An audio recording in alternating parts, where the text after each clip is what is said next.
Hello everybody, Ollamh here, and welcome back to James Patterson's Women's Murder Club Twice in a Blue Moon. So last time we got our second killing, which was based off of the H.H. Holmes murder house. And we are trying to figure out some more information about it, like who could have possibly done it. Did a cyclone hit this place? There are tourist coupons everywhere. I better look at them in case there are any clues to be found. Alright, so a clue, 12 coupons.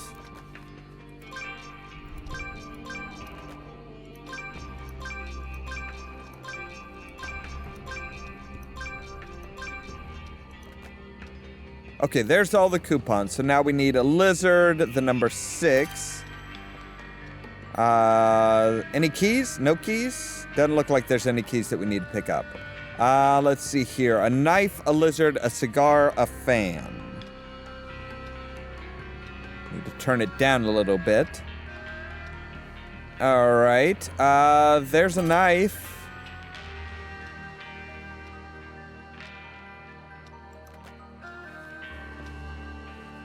Let's see here. Footprint. That makes sense. Glasses. Yes. Stars. Golf club, which is there.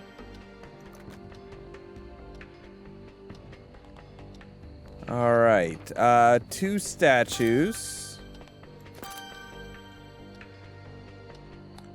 A cue. I'm assuming like a pool cue. Makes sense. Cigar. So a fan, a clover. Alright, there's the clover, there's the lizard. So I still need a fan. And then we'll be done. Well, except for the clue, and then, yeah, the figuring out what's up with the coupons.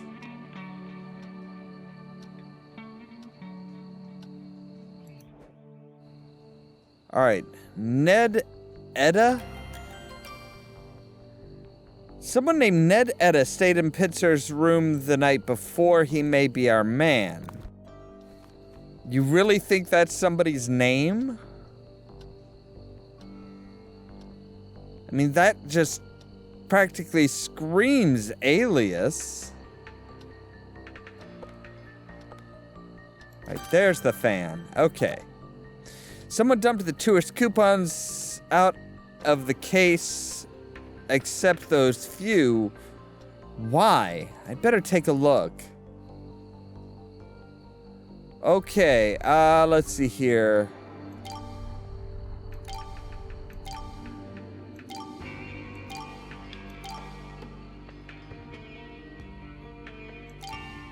Please make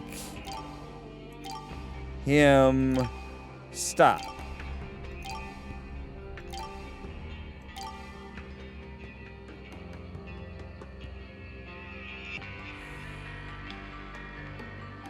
Please make him stop. Please make him stop. Why would the killer write that? Unless it wasn't the killer, but then who was it? Someone whose name starts with S?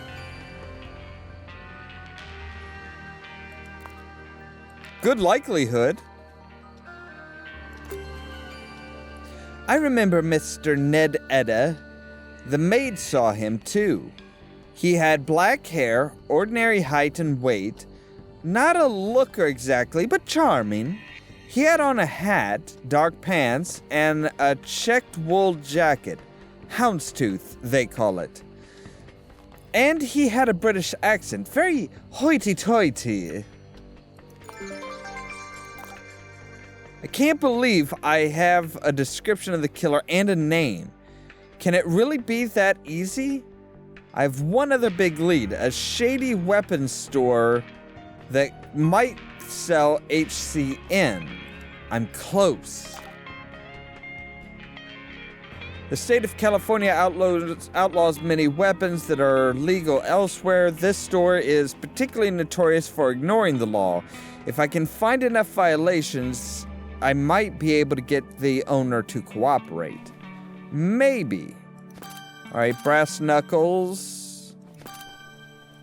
Throwing star, a grenade, a howitzer shell, nunchaku. Or maybe those aren't howitzer shells. Maybe those are just like really big bullets above a certain caliber. Yeah, that's just way illegal.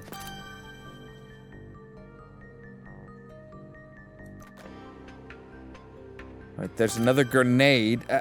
Seriously, like, who sells grenades? Big knives. So, alright, we still have 3 grenades, 2 what look like maybe, flare guns?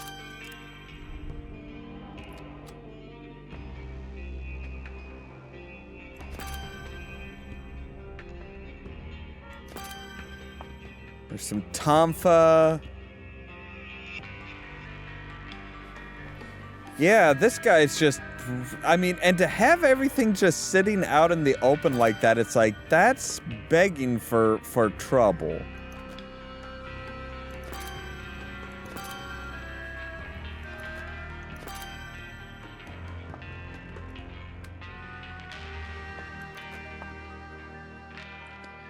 So it looks like there should be 1 sword cane as well, or sword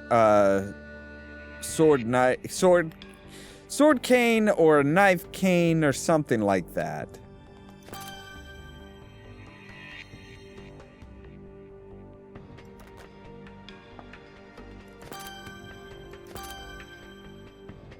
All right, so 1 tonfa and 1 grenade.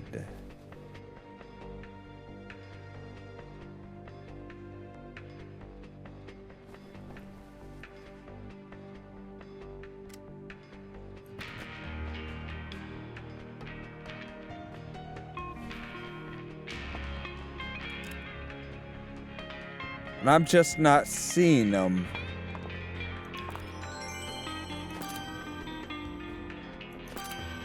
Alright, there we go.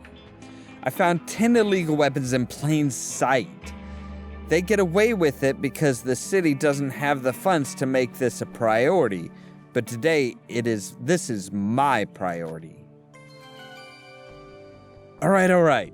Turn the screws. I did have a canister of HCN. It's like a collectible, you know? I wouldn't sell it to just anyone.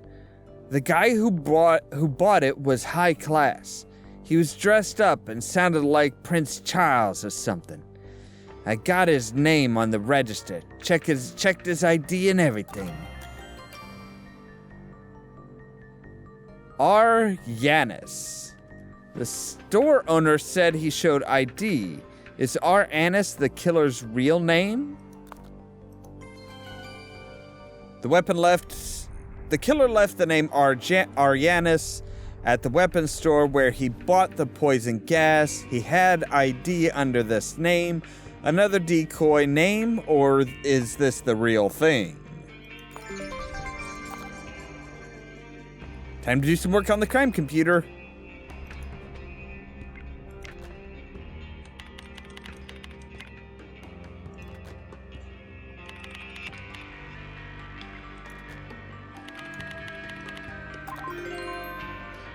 Are either of these names real? He would have known we'd check the hotel register at least.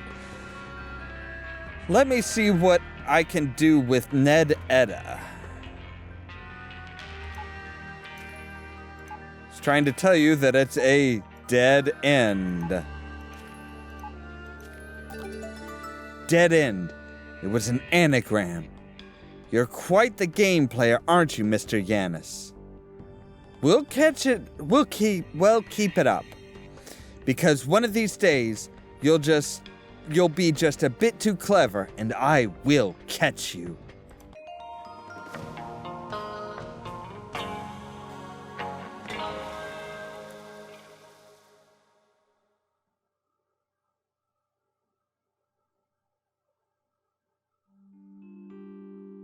Investigation 4: Addicted to Murder.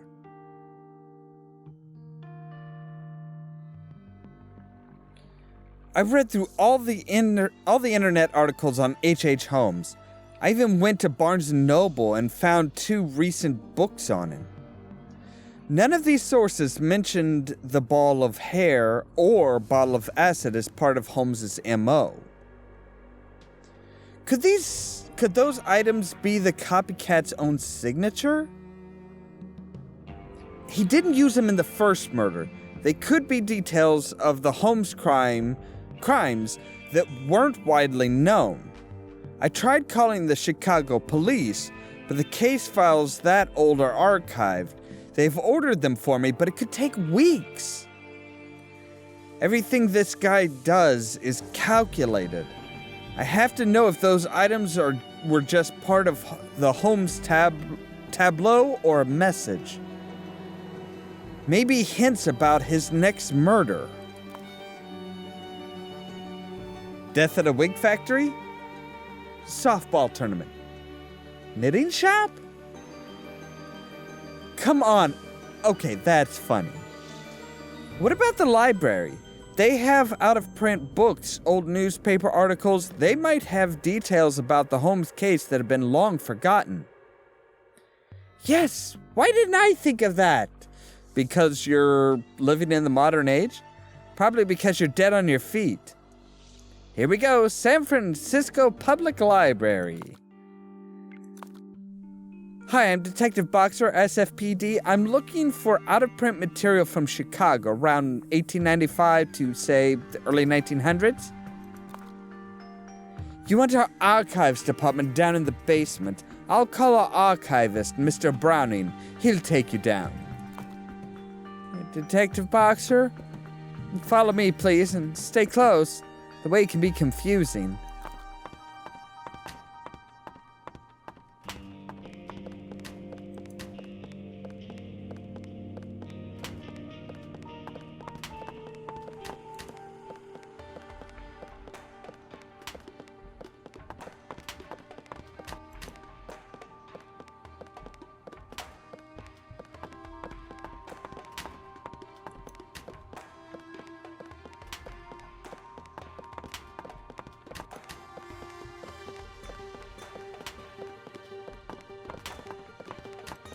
Is this really a library?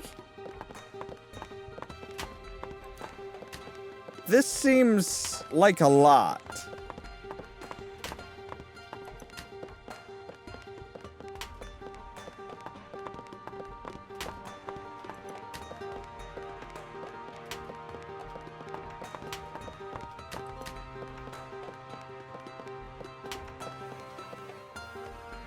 Have a seat at that kiosk and I'll put any H.H. Holmes material we have on the carousel. Great, thanks.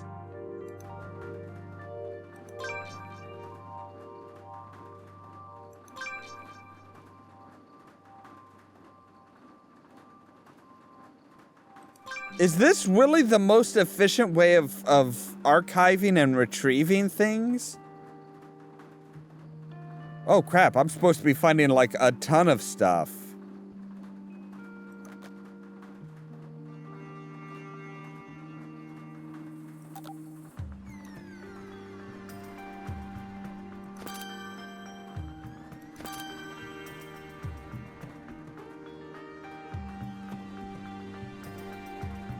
Wow, that's a lot of stuff to find.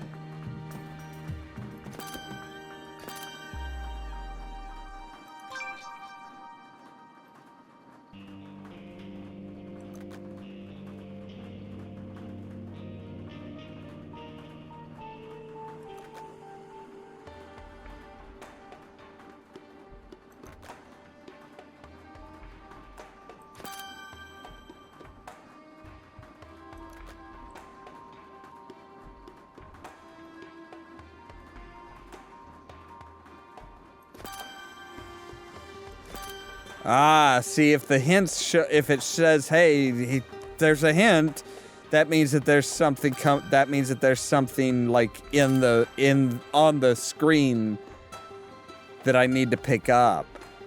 Interesting.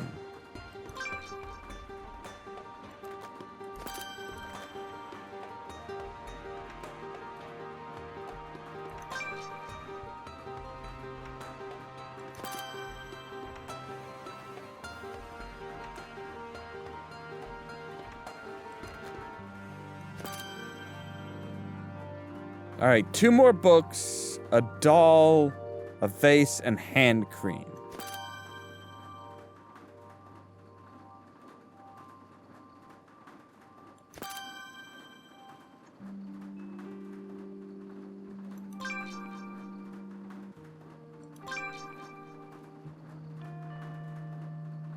So now we're just waiting for the hand cream.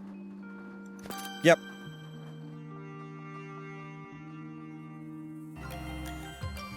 Lindsay scans through the books on Holmes.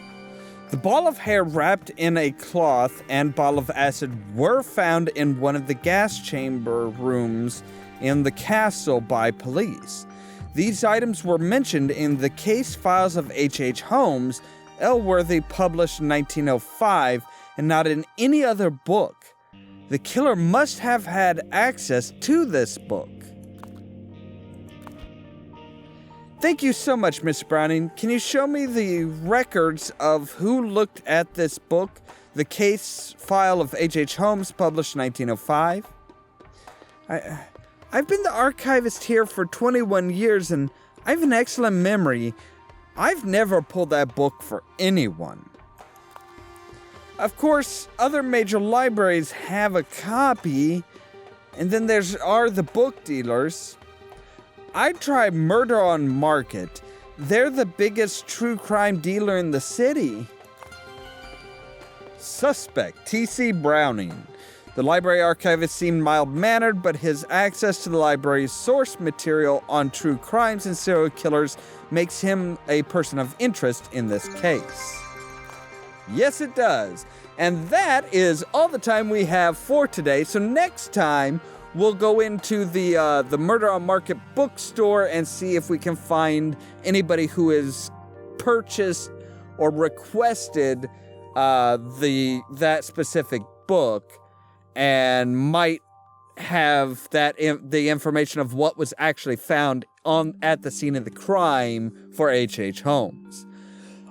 Until then, as always, thank you guys very much for watching, and don't forget to press the subscribe button down below so that you can stay tuned for more from Ollamh Productions. If you wanna see some crazy Cheerio! you should meet me and my friends.